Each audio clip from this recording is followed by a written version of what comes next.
Yesus model kepemimpinan kita. Orang yang sukses adalah mereka yang sanggup memimpin dirinya sendiri. Orang sanggup memimpin diri adalah mereka yang senantiasa jujur terhadap dirinya sendiri, terhadap Tuhan, dan juga terhadap sesama. Kini, kejujuran adalah hal yang langka dan sukar ditemukan dalam kehidupan setiap hari. Alasannya, karena orang yang jujur adalah pribadi yang dibenci oleh banyak orang. Kesuksesan adalah sesuatu yang akan diraih oleh orang jujur.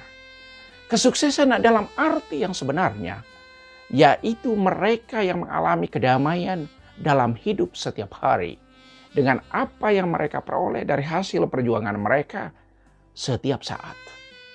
Orang yang tidak jujur tidak pernah sukses. Karena mereka tidak pernah mengalami kedamaian dengan apa yang mereka lakukan, dengan apa yang mereka peroleh, atau apa yang mereka hasilkan dalam hidup. Kesuksesan itu mestinya membawa kedamaian, bukan sebaliknya. Kejujuran Kristus adalah model kejujuran kita dalam mencari dan menemukan sukacita serta keselamatan.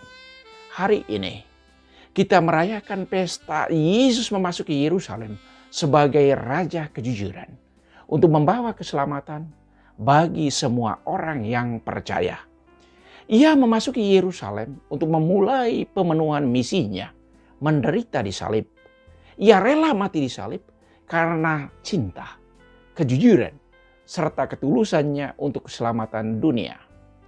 Zaman ini orang membutuhkan kepemimpinan yang jujur, yang berbicara benar dan apa adanya. Ia berbicara untuk kebaikan semua orang.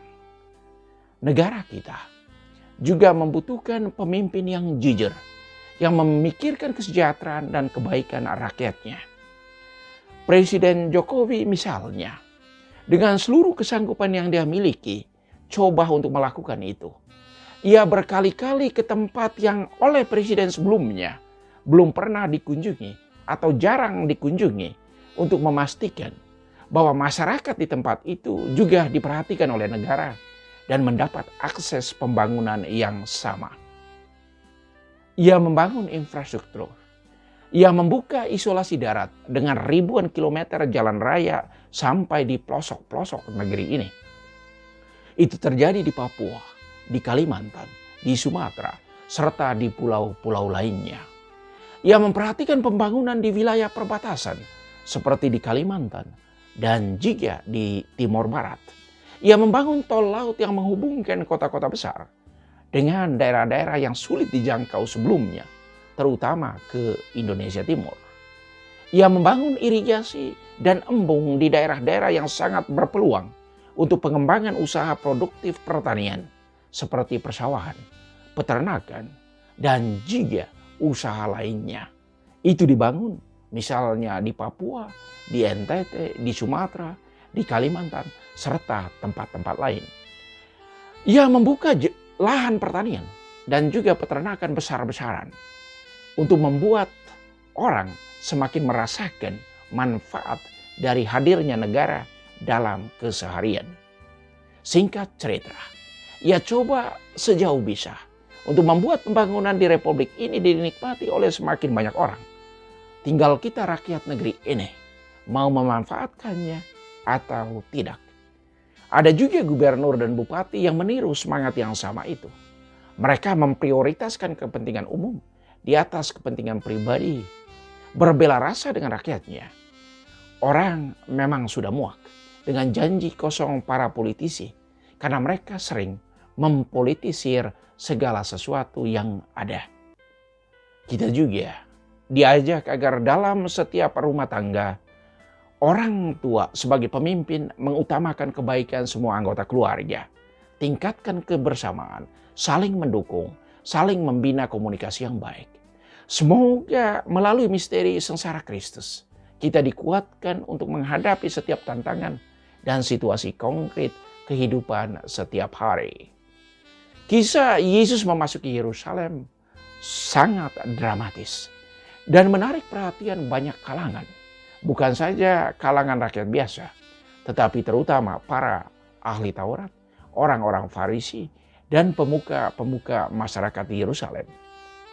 Hal itu disebabkan karena Yesus adalah seorang anak tukang kayu dari dusun kecil Nazaret, tetapi mempunyai pengikut yang banyak.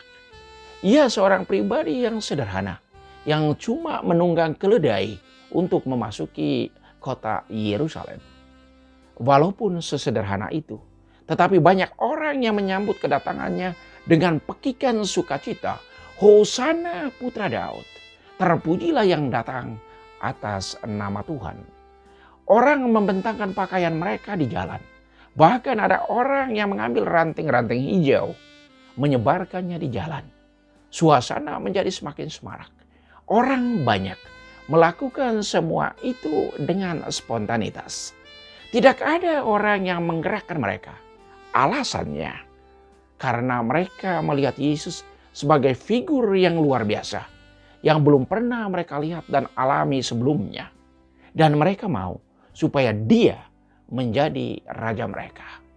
Yesus disambut dan dieluh-elukan sebagai seorang raja. Mereka merindukan seorang pemimpin yang hidupnya sesuai dengan kata-katanya. Orang banyak sudah muak dengan ketidakjujuran, kemunafikan, dan poles-polesan yang dilakoni oleh pemimpin mereka saat itu.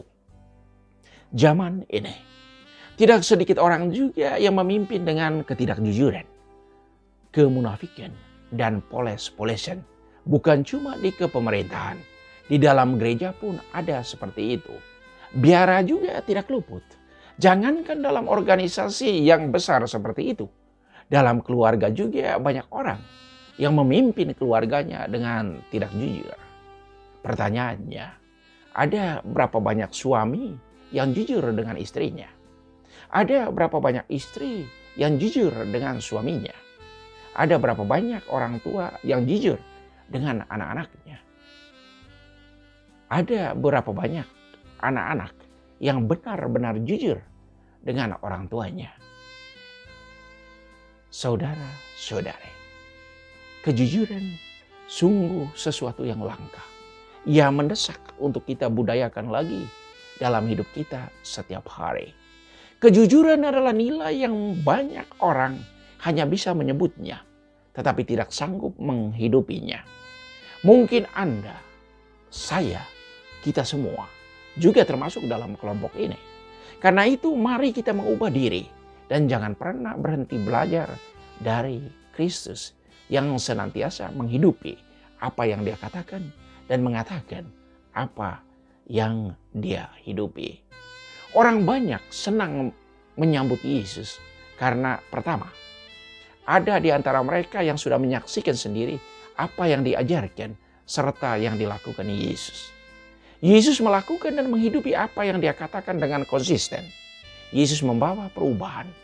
Ia memperbarui pendengarnya dengan revolusi mental untuk melakukan yang baik, yang adil, dan mendatangkan keselamatan untuk banyak orang. Ia tidak mengotak-ngotakkan orang. Ia tidak memilih kasih. Ia hidup melampaui garis hukum dan adat istiadat untuk berbuat baik. Ia membuat orang sakit sembuh, orang buta melihat, orang tuli mendengar, orang lumpuh berjalan, yang berdosa diampuni, serta yang terpenjarakan dibebaskan. Bagi orang yang percaya, Yesus membuat segala sesuatunya mungkin.